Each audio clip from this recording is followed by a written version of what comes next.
복음과 진리를 전하는 방송 KBS. 결코 변하지 않고 변할 수도 없는 가장 강력한 진리의 진수. 너희 남편들아, 아내들을 더 연약한 그릇으로서 또 생명의 은혜를 함께 상속받을 자로서 귀히 여기되 지식을 따라 그들과 동거하라. 남편들을 향한 권면이라는 주제로 박승용 목사가 강의합니다. 자, 우리가 지난 주일에는 아내들을 향한 권면을 봤었고요. 오늘은 남편들을 향한 권면이 나오게 됩니다. 자, 그 권면 내용이 무엇인지 구체적으로 살펴보기에 앞서서 과연 세상은 남자들에 대해서 무엇이라고 말하는지 먼저 한번 들어보셨으면 좋겠습니다. 세상 사람들의 관조예요. 프랑스의 소설가이자 극작가인 앙리 드 몽테르랑이라는 사람이 있습니다. 이 사람은 이렇게 말했어요. 세상에서 머리가 좋은 남편이라는 말은 존재할 수 없는 말이다. 왜냐하면 정말로 머리가 좋은 남자라면 결혼을 안 했을 것이기 때문이다 그랬어요. 유대의 격언에는 이런 말이 있어요. 여자를 위해서라면 지옥까지라도 가겠다고 하는 남자가 있었다. 그래서 그 여자는 그 말을 한 남자에게 감동해서 결혼을 했고 남자는 지금 바로 그 지옥을 헤매고 있다. 서양 격언에는 이런 말이 있습니다. 여자는 남자가 나아질 것이라는 기대를 품고 결혼하지만 남자는 나아지지 않는다. 한편 남자는 여자가 변하지 않을 것이라는 기대를 품고 결혼하지만 여자는 변한다. 독일의 철학자 임마누엘 칸트는 이렇게 말했습니다. 결혼을 통해서 여자는 자유를 얻고 결혼을 통해서 남자는 자유를 잃는다. 좀 잘 이해는 안 되는 부분 같아요. 탈무드에서는 세상에서 가장 행복한 사람은 좋은 아내를 맞이한 남자다. 스위스의 철학자 앙리 프레데리크 아미엘이라는 사람은요, 가족, 친구, 조국 모든 사람을 위해 힘을 써라. 들뜬 마음과 나약함을 물리쳐라. 용기를 가져라. 강해져라. 즉 남자가 되라라고 이야기했어요. 영국의 시인 존 드라이드는 남자는 크게 자란 어린아이에 불과하다 그랬어요. 남자는 아무리 커도 아이 같다는 것이죠. 독일의 교육가 프리드리히 프레벨은 남자는 여자에게 거짓말하는 법을 가르치고 또 여자에게 거짓말만 들려준다 그랬고요. 영국의 극작가 윌리엄 셰익스피어는 남자라는 존재는 말하면서 접근할 때는 봄이지만 결혼하고 나면 겨울이 된다 그랬어요. 영국 소설가 엘리자베스 게스켈은 남자란 존재는 집에서는 방해물이다 그랬어요. 독일의 극작가 괴테는 고상한 남성은 여성의 충고에 따라 더욱 고상해진다. 여자 말을 잘 들어야 성공한다는 말이죠. 이 세상 사람들의 철학적이고 염세적인 관조는 뒤로 하고요. 과연 성경에서 남자들이 차지하는 위치는 어떤 것인지를 한번 공부해 보도록 하겠습니다. 자, 성경에 따르면 남편은 가족의 머리이자 가정의 중심입니다. 아내나 남편이 가정의 중심이 아니에요. 이 현대 사회에서는요, 자녀들이 가정의 중심이 됐죠. 그리고 아내들은 두 번째로 중요한 존재 됐죠. 그럼 남편들은 세 번째일까요? 아닙니다. 네 번째입니다. 왜냐하면 애완동물이 세 번째예요. 남편들은 그보다 덜 중요하다는 것이죠. 하지만 남편이 권위를 가지고 다스리지 않는 집안은 망하게 되어 있습니다. 남편이 집안일과 관련해서 뒤로 물러나고 지도력을 발휘하지 못하고 크고 작은 일에 대한 최종적인 결정권을 행사하지 못하면 그 가정은 제대로 서 있을 수가 없어요. 가정 안에서 남편이 그러한 위치를 상실하거나 이탈하게 되면 그 집안에서 일어나는 어떤 일에 대해서도 책임을 질 수 있는 사람이 없어집니다. 자, 그래서 그 가정은 선장을 잃고 표류하는 배처럼 되는 거예요. 선장이 없는 배예요. 모든 아내들은 이것을 명심해야 됩니다. 아내가 남편에게 복종하는 것은 남편의 이러한 위치를 정해놓으신 하나님의 질서를 따르기 위해서예요. 자, 아내는 가정 안에서 남편의 머리로서의 위치를 지켜줄 수 있는 유일한 사람이라는 걸 기억하셔야 돼요. 러크만 목사님은 이런 말을 했어요. 아내가 남편에게 복종하지 않으면 그 가정은 선상반란이 일어나서 모든 질서가 풍비박산된 선박처럼 된다 그랬어요. 선상반란, 배 안에서의 반란이라는 것이죠. 자, 남자는 남자다워야 됩니다. 그것이 성경적이에요. 이 성경에서 남자답게라는 말이요, 총 5번 나와요. 한번 찾아보겠습니다. 사무엘하 10장 12절 한번 보겠습니다. 사무엘하 10장 12절 말씀이에요.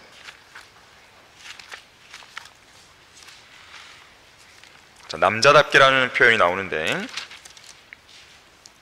담대하라. 그리고 우리가 우리 백성과 우리 하나님의 성읍들을 위하여 남자답게 싸우자. 주께서 좋게 여기시는 대로 행하시리라 하고 그랬어요.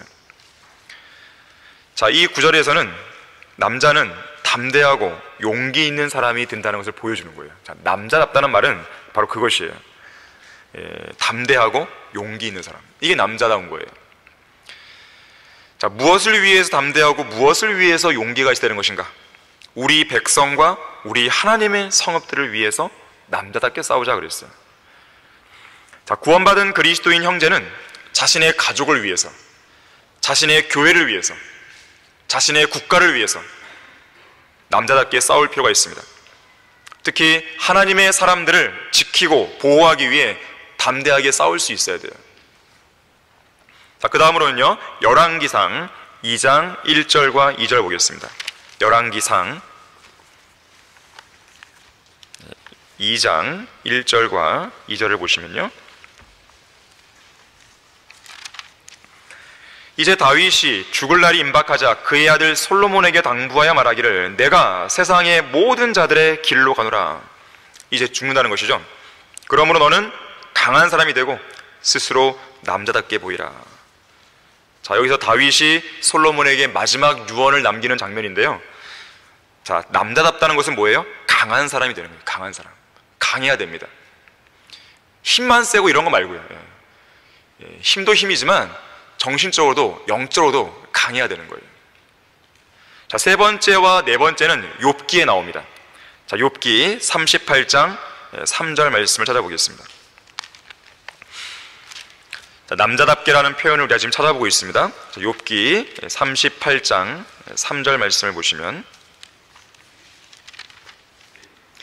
너는 이제 남자답게 내 허리를 동이라. 내가 너에게 요구할 것이니 너는 내게 대답하라 그랬어요.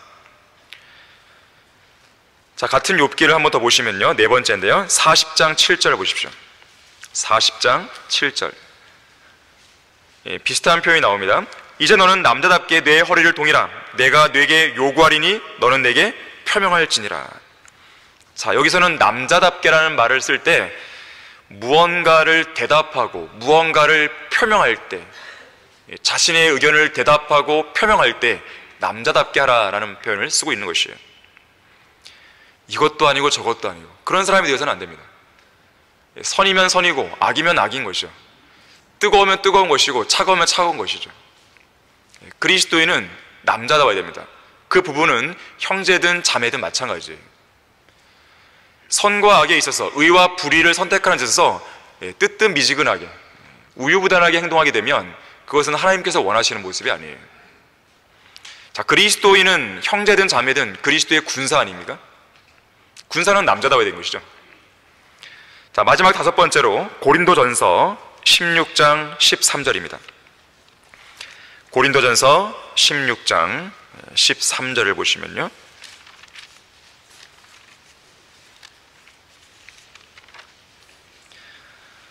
깨어있으라. 믿음 안에 굳게 서라. 남자답게 처신하라. 강건하라. 모든 그리스도인을 향해서 주는 권면입니다. 깨어있고 믿음 안에 굳게 서서 그렇게 처신하는 사람, 강건한 사람, 바로 남자다운 모습을 이렇게 묘사하고 있는 것이죠. 자, 그렇다면 좀 더 구체적으로 성경에서 말씀하는 남자 혹은 남편 혹은 아버지, 이러한 남자의 역할과 위치에 대해서 알아보겠습니다. 우선요, 누구나 원하는 것은 아름다운 가정이에요. 누구나 아름다운 가정을 원합니다. 아름다운 가정에는 편안한 쉼이 있고 사랑이 있고 행복이 있죠. 온전한 가정을 통해서 가족 구성원 모두가 올바르게 성장해가고 험난한 인생을 살아갈 힘과 위로를 얻습니다. 집으로 들어가고 싶어 해야죠, 마음이. 그러한 가정을 만들어야 됩니다. 남편이든 아내든 부모든 자녀들이든 그러한 가정을 만들 수 있도록 노력을 해야 돼요. 이거는 남편만의 몫은 아니에요. 아내만의 또 몫도 아닙니다. 자녀들만의 몫도 아니에요. 부모만의 몫도 아니에요. 자, 가족을 구성하고 있는 구성원 모두가 다 노력을 해야 되는 것입니다. 누구 하나에게 책임을 전가하는 게 아니에요. 물론 가족에 대한 모든 책임은 아버지한테 있어요. 영적 권위자이기 때문에 그 가정 안에서. 하지만 노력이나 이런 부분에 있어서는 모두가 다 책임을 져야 되는 것이죠. 존 러스킨, 영국의 비평가 존 러스킨은 그런 말을 했어요. 가정은 평화의 장소다. 위험에서뿐만 아니라 두려움과 의심, 분열 등으로부터 피할 수 있는 유일한 안식처다 그랬어요. 자, 그리스도인의 가정은 하나님의 뜻이 이 땅에서 이루어지는 공간입니다. 하나님께서 이 땅에 가정과 국가와 교회라고 하는 이 세 기구를 인정하셨는데, 물론 하나님께서는 기본적으로 교회를 통해서 하나님의 뜻을 이루어 가십니다. 자, 그런데 교회라고 하는 이 집단은 어떤 집단입니까? 그리스도인 가정들로 이루어졌잖아요. 그래서 교회가 창립 예배를 드릴 때는 12가정 이상이 돼야 됩니다. 그래야 교회가 운영될 수 있거든요. 교회가 운영될 수 있는 최소한의 단위예요. 어설프게 시작했다가는 여러 가지로 어려움에 봉착하게 돼요. 그래서 창립 예배를 드릴 때는 우리가 보통 12가정 이상이 되어야 드릴 수 있다라고 보통 이야기를 합니다. 자, 교회는 그리스도인의 가정으로 이루어진 것이에요.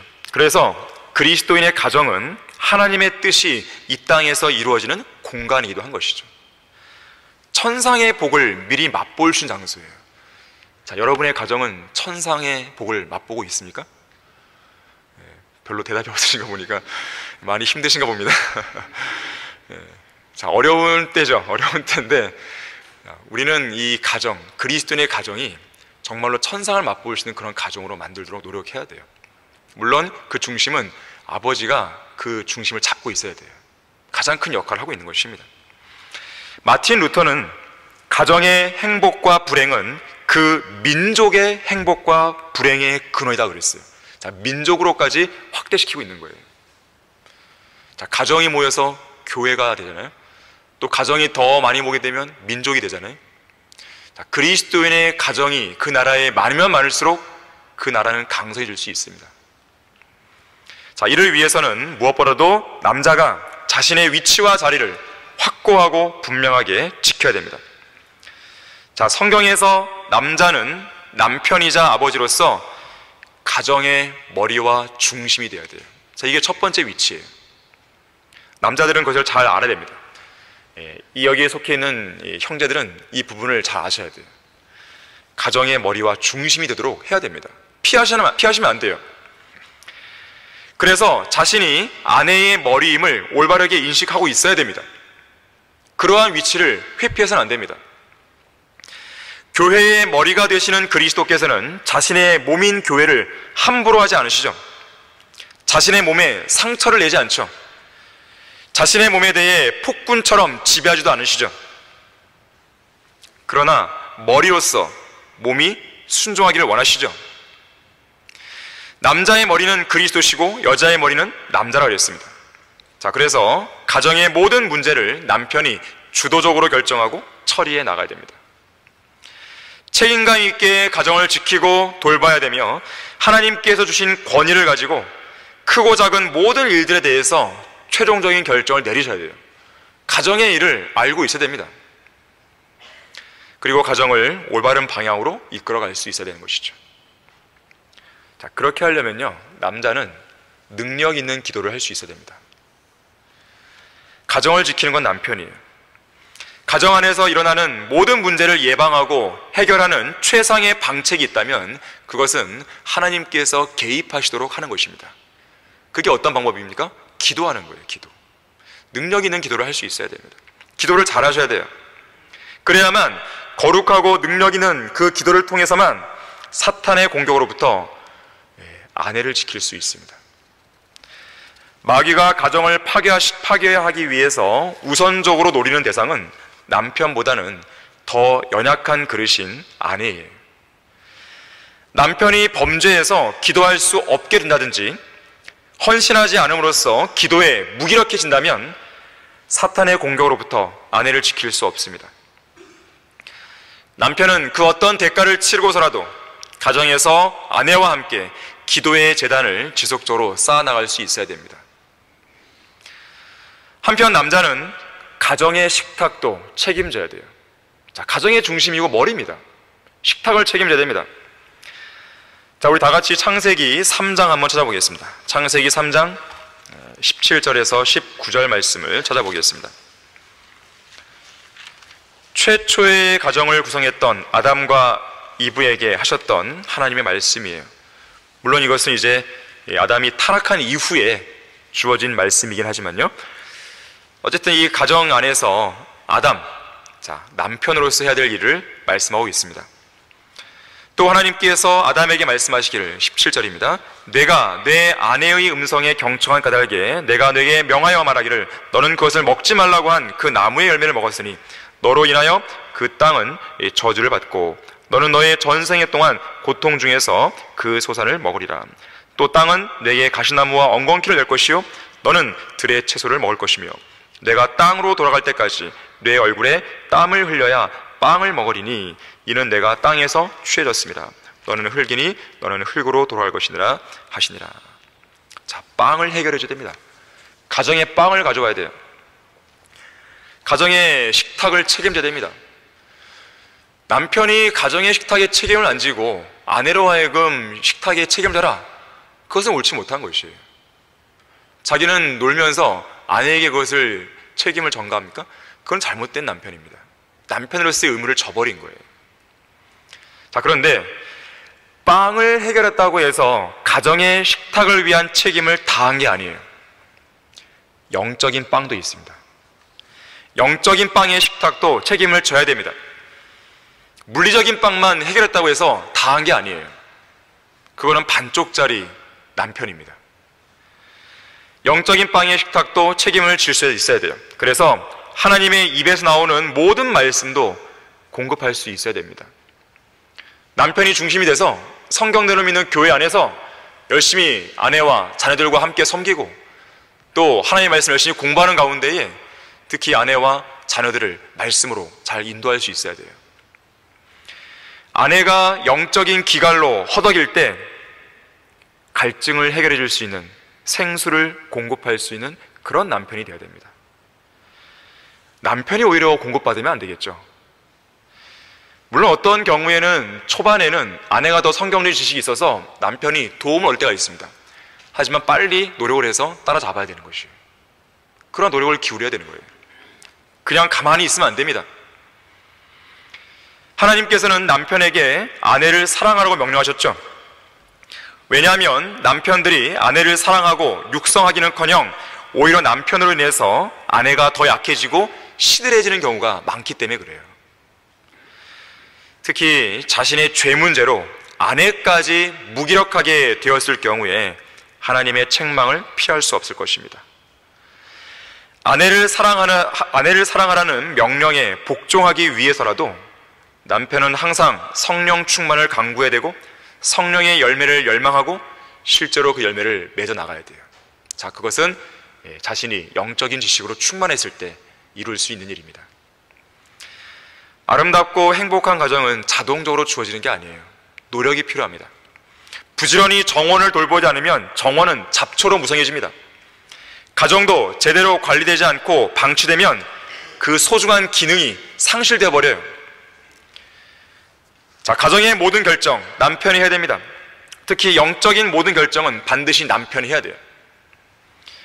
여호수아는 하나님의 뜻을 따르는 데 있어서 아내에게 물어보지 않았어요. 그러면서 이 마지막 그 고별 설교를 할 때 나는 하나님 편에 서 있을 것이야. 나와 내 가정은 하나님 편에 따를 거야. 그렇게 얘기했단 말이에요.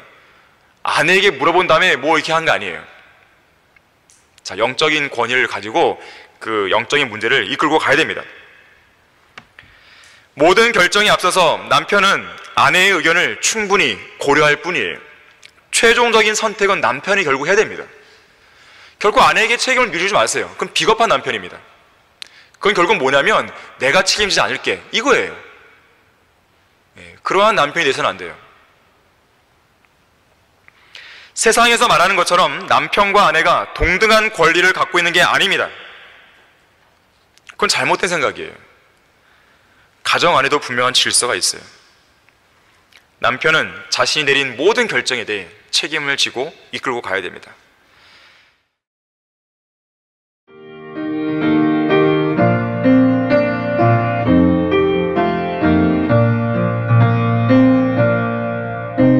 복음과 진리를 전하는 방송 KBS. 질서가 깨져버리면요, 그 가정은 최선으로 인도받지 못해요. 결국 차선책입니다. 아내가 이 남편의 머리 위에 서든지 아니면 남편이 무능하든지 둘 다 마찬가지예요. 결국 그러한 가정은 차선으로 인도될 뿐입니다. 결혼할 때 남편은요, 부모를 떠남으로써 아내가 남편의 결정에만 따르게 해줄 수 있도록 해야 됩니다. 두 개의 권위를 두게 해서는 안 돼요. 남자가 결혼한 후에도 정신적으로 부모로부터 독립하지 못하고 부모의 의견에 이리저리 끌려다니면 아내를 힘들게 하는 것이 됩니다. 남편은 남편의 부모의 어떤 결정권에 아내를 순종시켜서는 안 됩니다. 물론 부모에게 우리는 부모를 잘 대해야 되죠. 그러나 어떤 결정에 있어서는요, 남편이 결정하게 되고 아내는 남편의 말에 따라올 수도 해야 되는 거예요. 두 개의 권위를 두면 아내가 혼란스러워합니다. 거기서 다툼이 생기는 것이에요. 남자들은 그것을 잘 유념하셔야 돼요. 두 번째로요, 남편은 아내를 더 연약한 그릇으로 여기고 사랑해야 됩니다. 바로 오늘 성경 본문이 잘 말해주고 있죠. 이와 같이 너희 남편들아, 3장 베드로전서 3장 7절에서요, 아내들을 더 연약한 그릇으로서 또 생명의 은혜를 함께 상속받을 자로서 귀히 여기되 지식을 따라 그들과 동거하라. 이는 너희의 기도가 막히지 않게 하람이니라. 자, 여자는 기본적으로 연약한 그릇입니다. 신체적인 면에서 남자보다 연약하잖아요. 또 정신적인 면에서도 외부 환경의 변화에 따라 남자보다는 감정의 변화가 더 심해요. 영적으로도 마귀의 계략과 공격에 대해서 더 취약합니다. 그래서 마귀의 미혹에 보다 쉽게 넘어가요. 이 아내들에 대해서 너무 심하게 말한 것 같습니까? 아니에요. 이것이 성경적이고 이것이 여러분의 현실을 돌아볼 때 실제로 그렇습니다. 물론 우리 주위에는 정말로 강한 여자들도 보게 됩니다. 그런데 일반적인 여인의 속성은 이렇다는 것이에요. 자, 우리 거기 디모데전서 2장 14절 15절 한번 보겠습니다. 디모데전서 2장 14절 15절을 보시면 제가 왜 이 이야기를 하는지를 여러분들은 금방 아실 것이에요. 아담과 이브의 관계를 통해 볼 때 우리는 충분히 그 부분을 확인할 수 있어요. 또 아담이 속은 것이 아니라 여자가 속아 범죄하였으나 그러나 그들이 정숙함으로 믿음과 사랑과 거룩함에 계속 거하면 여자가 자녀를 낳을 때 구원을 받으리라. 여기 지금 구원이라는 말이 나왔는데요, 구원이라고 해서 다 이 지옥으로부터의 구원 이렇게 생각하시면 안 돼요. 항상 문맥을 통해 보셔야 됩니다. 14절과의 문맥을 통해 보건대 15절에서 말하는 구원은 속는 것으로부터의 구원이에요. 속는 것으로부터의 구원. 다시 말하자면 아내가 자녀를 낳을 그 시즌이 되면 이때가 마귀에게 가장 잘 속아 넘어가기가 쉽다 그래요. 그래서 남편과 아내가 정숙함으로써 믿음과 사랑과 거룩함에 계속 거하면 가장 속아 넘어가기 쉬운 바로 그때에 마귀에게 속지 않는다는 의미입니다. 자, 어쨌든 간에 이 14절의 내용을 보게 되면 아담이 속은 게 아니라 여자가 속아 범죄다 그랬어요. 만약에 사탄이 접근할 때에 굳이 이브를 통해서가 아니라, 여자를 통해서가 아니라 바로 직접 아담에게 갔으면 되잖아요. 근데 마귀는 그렇게 안 한 거예요. 뱀은 그렇게 안 한 겁니다. 누가 더 연약한 논의지를 알았던 거예요. 남편이 돕는 배필이 아니라 아내가 돕는 배필이잖아요. 그러면서 본다면 누가 더 연약한 존재를 알 수 있는 부분이죠. 자, 연약한 그릇이에요. 그래서 연약한 그릇이기 때문에 남편은 연약한 그릇으로서 아내를 사랑하고 보호해야 됩니다. 연약하기 때문에 밟아라, 이게 아니죠. 귀중하게 여겨야 되는 것이에요. 그렇게 이제 비유하는 사람이 있어요. 이 아내를 하나님께서 만드실 때 갈비뼈로 만들었잖아요. 머리뼈로 안 만드셨어요. 아내는 남편의 머리가 아니기 때문에. 정강이뼈로 안 만드셨어요. 남편 보고 아내를 밟으라고 하지 않기 위해서. 갈비뼈로 만들었어요. 심장으로 사랑하는 것이에요. 심장으로, 가슴으로 사랑하는 것이에요. 그것이 남편의 모습이어야 됩니다. 특히 남편은 예수님께서 사랑하셨던 방식으로 사랑해야 됩니다. 예수님이 어떻게 사랑하셨어요? 자기 몸을 내어주셨잖아요. 우리 에베소서 5장 25절 한번 보겠습니다. 에베소서 5장 25절을 보시게 되면 남편과 아내의 관계를 예수 그리스도와 교회의 관계로 설명을 하고 있는 것이죠. 자, 에베소서 5장 25절 보시면 남편들아 너희는 자기 아내를 사랑하되, 자, 방법을 알려주는 거예요. 어떻게 사랑하면 되는 것인가? 그리스도께서 교회를 사랑하셔서 교회를 위하여 자신을 주신 것 같이 하라. 이는 그가 교회를 말씀에 의한 물로 씻어 거룩하게 하시고 깨끗게 하사 자기 앞에 영광스러운 교회로 나타내서 점이나 주름진 것이나 또는 그러한 것들이 없이 거룩하고 흠없게 하려 하심이니라 그랬어요. 자신을 주신 것 같이 사랑하라는 것이죠. 죽기까지 아내를 사랑해야 되는 것입니다. 이어지는 28절부터 33절 내용을 이렇게 보게 되면 자신의 몸처럼 아내를 사랑하고 돌봐야 된다고 말씀하고 있어요. 실제로 남편은 아내의 머리로서 자신의 몸인 아내의 영적인 건강 상태를 항상 돌볼 수 있어야 됩니다. 아내가 영적으로 활기를 잃은 지 오래되었고 무기력한 상태에서 겨우 하루하루 지탱해 나가는 지경까지 되었다면 너무 무심한 남편인 것이에요. 육체의 질병에 대해서는 전문가인 의사의 도움을 받아야 하겠지만 영적 침체에 대해서는 우선적으로 영적 권위를 가진 남편이 진단할 수 있어야 되는 거예요. 내버려둬서는 안 됩니다. 방치하면 안 돼요. 그리고 연약한 그릇이기 때문에 아내에게 너무 많은 짐을 지워서는 안 됩니다. 집안일과 자녀 양육은 아내들만의 몫이 아니에요. 그 대단한 착각입니다. 아내들만의 몫으로 생각하는 남편이 있는 것 같은데 그래서는 안 돼요. 아내가 지치게 만들면 안 됩니다. 남편은 그런 집안일을 도와야 되는 것이에요. 집안일을 도울 수 있어야 정작 중요한 일에 아내가 남편을 도울 수 있는 힘이 생기는 거예요. 그걸 아셔야 됩니다. 한편 앞선 베드로전서 3장 7절에서 우리가 보았듯이 남편은 지식, 하나님의 말씀이죠. 이 지식을 따라서 아내와 동거해야 된다고 그랬어요. 자, 이것은 성경 말씀에 대한 지식을 중심으로 어떤 언행이 가져올 결과에 대한 모든 지식들을 다 포함하고 있습니다. 자, 이것은 자신이 취한 언행이 아내에게 어떤 문제들을 일으킬지를 헤아림으로써 위기를 사전에 막을 줄 아는 남편의 배려심과 관련된 지식이기도 해요. 함부로 말하지 마십시오, 아내에게. 이 영적 권위를 갖다 해서 함부로 말해서는 안 돼요. 남편이 아내의 언행에 대해서도요, 무엇이 문제이고 무엇이 잘못인가를 올바르게 판단할 수 있어야 됩니다. 그냥 내버려두면 안 돼요. 아내가 잘못된 언행을 하고 있는데 그걸 그냥 그러냐고 이렇게 하면 안 됩니다. 성경적으로 어긋나다면 바로 잡아줄 수 있어야 돼요. 한 가정의 머리로서 아내에게 알려주고 그것이 초래하게 될 위험을 사전에 예방해야 됩니다.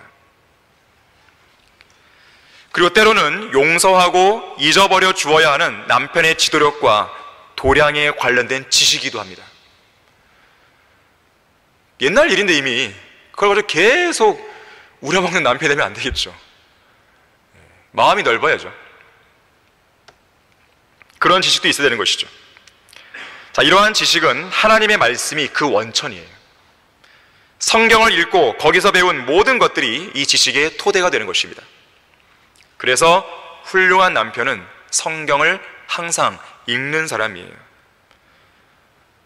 근데 그런 사람이 있어요. 자기만 성경을 읽고 자기만 성경을 공부하고 아내는 집안일에 치여 살고, 이렇게 만들면 안 돼요. 같이 공부해야 됩니다. 같이 해야 됩니다. 같이 동반 성장을 할 수 있도록 해야 돼요.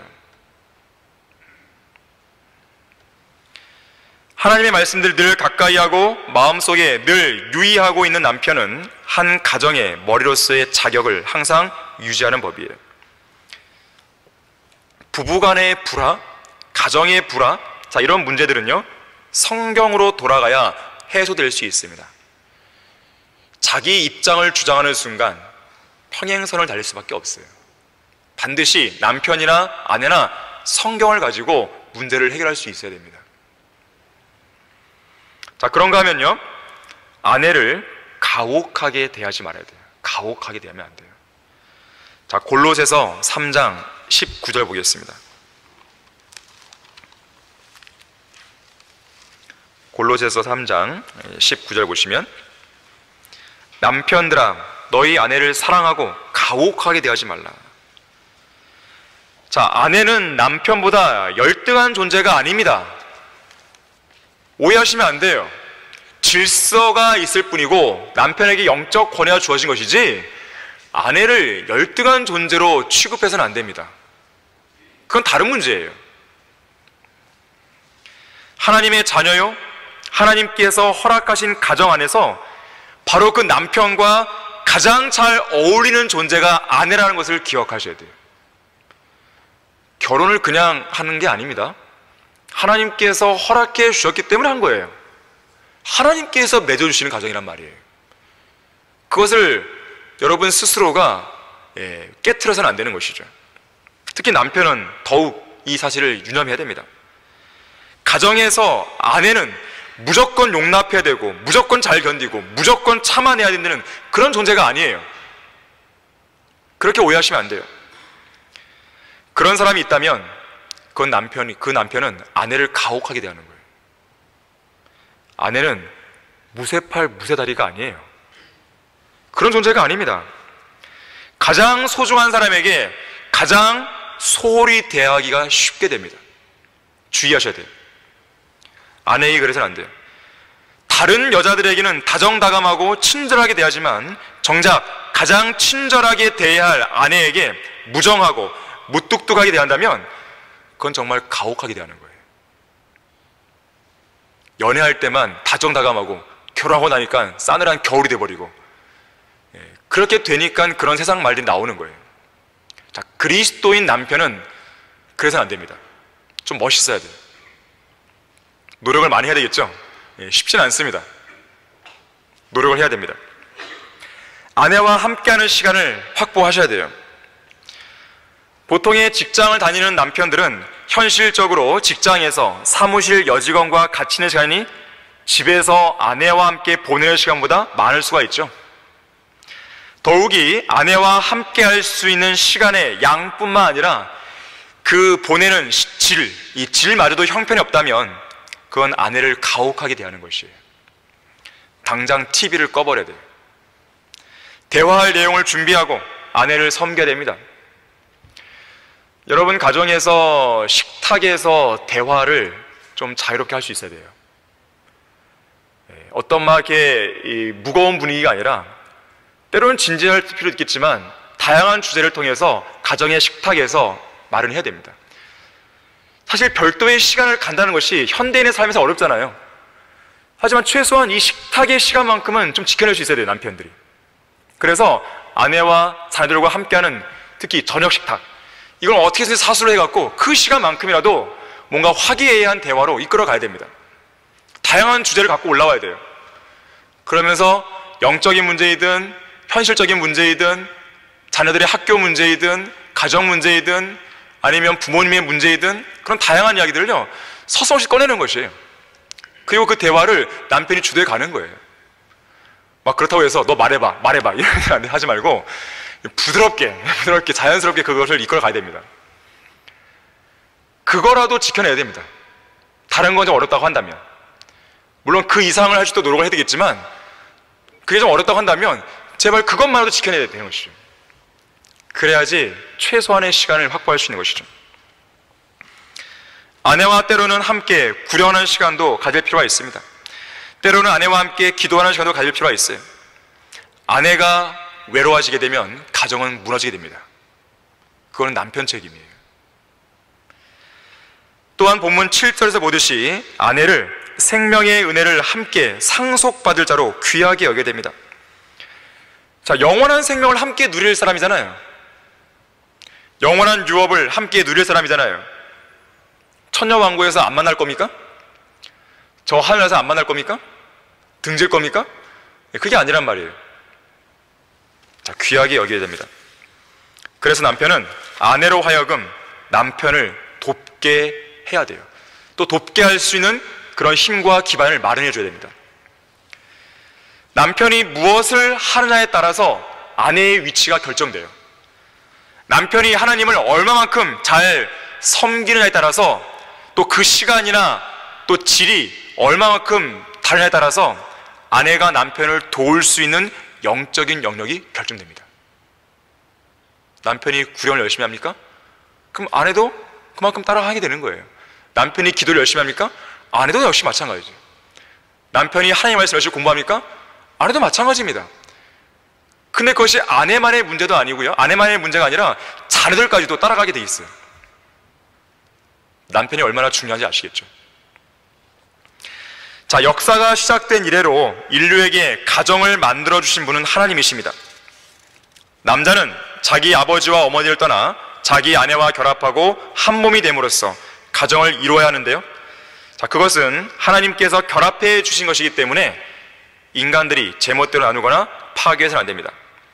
그래서 모든 인간은 가정을 지키고 올바르게 세워야 할 책임과 의무를 다해야 돼요. 남편은 남편대로, 아내는 아내대로, 부모는 부모대로, 자녀는 자녀대로 각자의 임무를 해야 돼요. 특히 남편은 더 그래야 됩니다. 영국의 소설가이자 문명 비평가인 허버트 조지 웰스는 이렇게 말했습니다. 가정은 아버지의 왕국이고 어머니의 영토이며 아이들의 보금자리이다. 가정은 안심하고 모든 것을 맡길 수 있는 공간이고 서로 의지하고 사랑하며 사랑을 받는 곳이다. 이것이 이상적인 가정이에요. 특히 하나님께서 그 가정의 주인이 되어야 됩니다. 어떻게 해야지 하나님께서 그 가정의 실제적인 주인이 될 수 있냐면 하나님의 말씀으로 다스려지면 돼요. 쉬운 것 같죠? 근데 그게 제일 어렵습니다. 그게 잘 안 되는 거예요. 그만큼 마귀의 공격이 있는 것입니다. 자, 그래서 남편과 아내, 자녀들 각각이 가정 안에서 해야 할 역할과 기능에 관한 성경적인 지식을 올바르게 갖춰야 돼요. 아이들에게요, 성경을 읽도록 훈련시키세요. 아침에 일어나면 자동적으로 먼저 말씀을 읽고 기도할 수 있도록 훈련시키세요. 안 되면 될 때까지 시키세요. 안 되면 될 때까지 같이 읽으세요. 아버지가 안 하니까 자녀들이 안 읽는 거예요. 아이들의 책임이 아닙니다. 아버지가 본을 보이게 되면 자녀들은 따라가게 돼 있습니다. 노력하셔야 돼요. 노력하셔야 됩니다. 그래서 성경을 읽고 성경을 공부하고 성경에 관한 이야기를 나누는 것이 가정 안에서 자연스러워야 돼요. 성경 이야기를 꺼내면 왠지 어색하고 왠지 낯뜨겁고 그래서는 안 됩니다. 정말 자연스러운 대화가 돼야 돼요. 성경에 관한 주제가.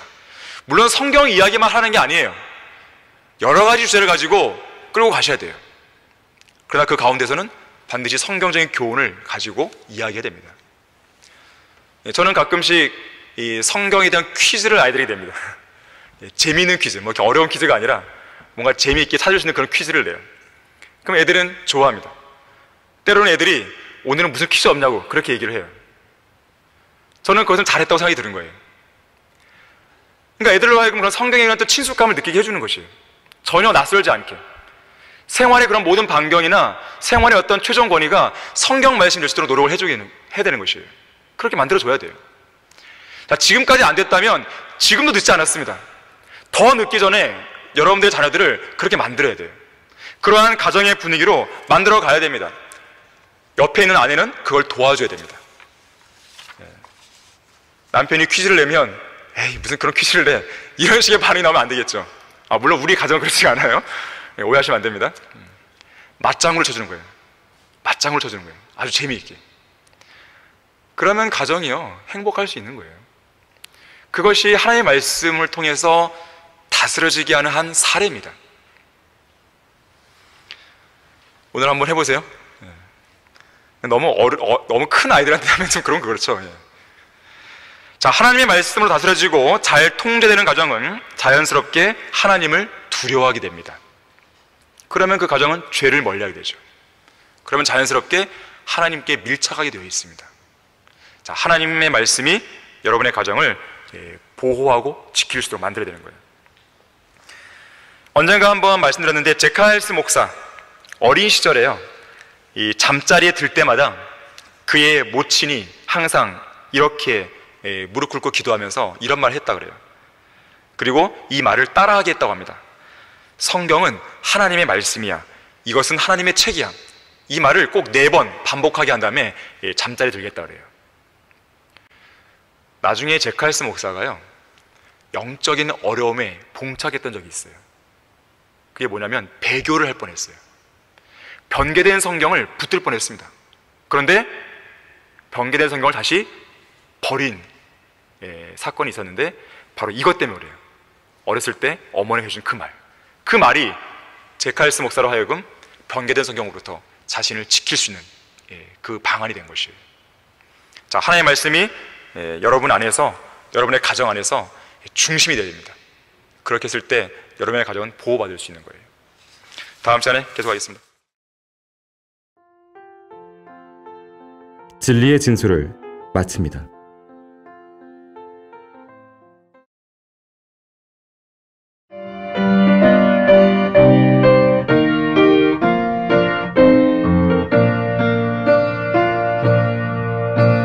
복음과 진리를 전하는 방송 KBS